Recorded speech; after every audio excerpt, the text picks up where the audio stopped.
Hey, it's Greg. Welcome back to the channel. Today we are going to be playing a little bit of Disney's Dreamlight Valley. And oops, sorry, come on in. I didn't see you there. Now I all know what you're probably thinking right now. Oh, did he film this all the way back in December? And no, it is now January 3rd, so I think it's actually about time I get out of this attire. That feels much better. Welcome to my wonderful village, everybody, inside of Disney's Dreamlight Valley. Now I know currently it's not really a looker, but I'm starting to feel like that's a little bit of something a little set dressing can fix right up. I don't know about you. So the way this game is meant to be played, as I've played for about 100 hours, keep that in mind please, is that you're supposed to invite different people into your town, essentially build up their houses from the ground up and do their little missions. And then from said missions you get cool little collectibles you can place around your town. And then you can literally place these little decorations and things across your town pretty much anywhere you really want. And you see, that's where the real fun of the game comes into play. The fact that they let you do literally anything you want to your village. I think it's about time we turn this nice, wonderful place into a hellish nightmare. How do you feel about that, Donald? Okay, buddy, good talk. So one thing you might notice as I'm walking around town, there's a lot of stuff just sort of strewn about the ground, and these thorns coming out of the ground, and mushrooms, and things like that. Because over the course of me playing, I would neglect a lot of items, and I would just sort of leave them around the place. So you'll see just little bags of seeds just randomly placed around, as well as a lot of wood from whenever I was getting rid of things. And then I didn't even reap the spoils. Now, why am I bringing all of this up to you? It's because I have to literally pick up and get rid of every night thorn and every other thing in my valley if I want to do what I'm planning to do today. And to kind of give you a little hint, I think it's time to show you the building tools that this game provides for maximum terror and destruction. So in the building menu here, as you can see, I have a bunch of different things that I can click on, and then I can take this stove, for instance, and I can essentially just rotate it and place it down anywhere in the world, and it just stays there until I move it. However, the same also goes for the neighbors' buildings. Goofy's house looks great here, but what if I just pick him up and move it somewhere else? For instance, I can just put him on the beach where he will be landlocked and alone forever, just like Goofy deserves. This can also be done with the wells, things inside of lakes and rivers, as well as the shops, and even down to the tiniest details like a flower. And naturally, because this is gonna take quite a bit of time to complete, I think it's time for another little wardrobe change. Yep, and I think this looks perfect for what we're about to do. A bunch of yard work.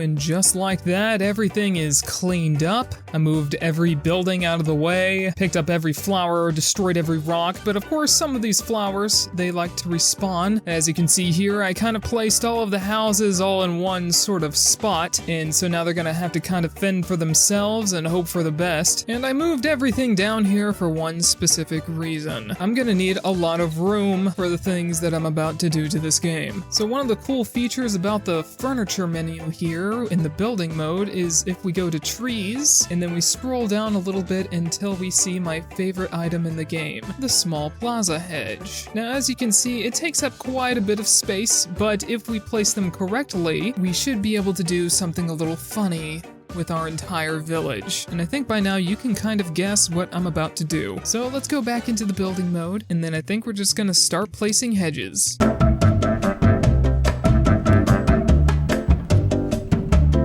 And just like that, everybody, I finally completed my entire village. And before we actually go into the reveal, I thought it was a good idea to go into my other attire, because this is a nightmare, to say the least. Welcome, everybody, to my new and improved village. Doesn't everything just look wonderful? Look, the carousel's off in the distance. People are running around. They're actually going through the hedge maze. I was hoping this was gonna happen. So if you haven't been able to tell, I kind of redecorated the entire village into a giant hedge maze for my stupid villagers to go through. And then on top of that, I kind of just threw their houses in the middle of all of it. Every single area is just hedge maze. Everything is a hedge maze. So let me go ahead and take you on a little tour of what I've done. As you can see here, here's the regular old meadow. People are going through it. I love Merlica. And I also decided to put Donald's house all the way off in the corner, so that way I don't have to keep hearing him scream. Donald screams a lot. Let's take a nice little stroll into the Forest of Valor, where I have Remy's house there, and I also decided to hate myself even more by putting the teleportation spots right in the middle of each maze. So even if I wanted to go to a different part of the village, I'd still have to go through all of the maze. And yes, you can enter everybody's house. You can go through the entire maze if you wish. Honestly, I don't see why you would want to unless you absolutely had to.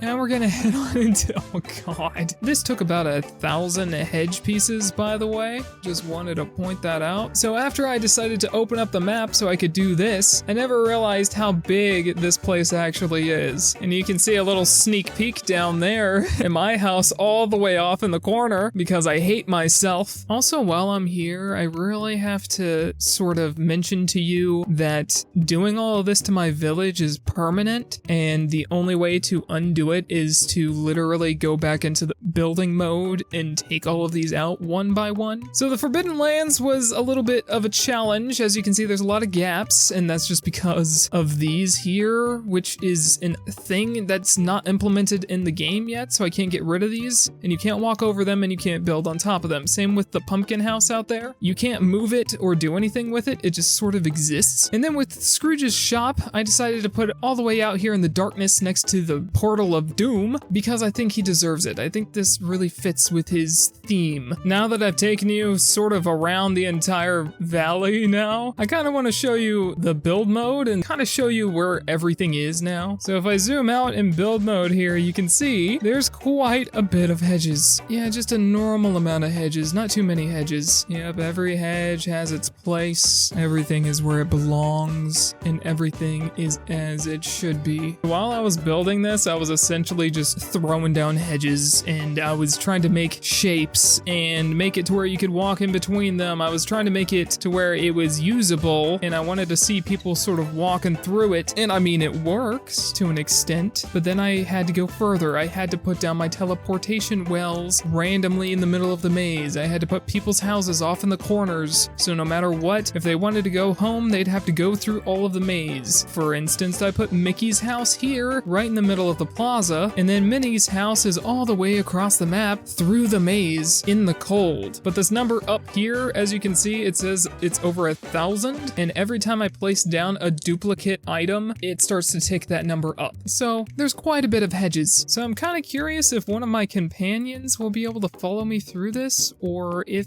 they will sort of freak out and not be able to know what to do. I really wish there were some like evil hedges. Yes, I put a lot of dead ends in. There's a lot of dead ends. There is no escape. There's only suffering. Anytime you think you're close to an exit, think again. You will continue to go further and further into the maze, never to be able to escape. Oh no, I hard locked myself in here, didn't I? Oh yes, I did. I can't escape here. I thought I had every possible angle covered, but I guess I'm stuck now. Hi, Donald. Are you stuck? Yeah, he spawned here or something, because he's stuck in there. Now he's throwing a fit. Look at him. He's becoming one with the bush. Maybe that's what we needed more of in this. We just needed more bushes. I made this area very badly. I have to go all the way back around. No, please talk to me, please. Here we go, found you. Come on, follow me. Oh, I am definitely in. Let's go. Big mistake. Let's go, Anna. Come on, we're gonna go on a little trip. Let's see if you can catch up.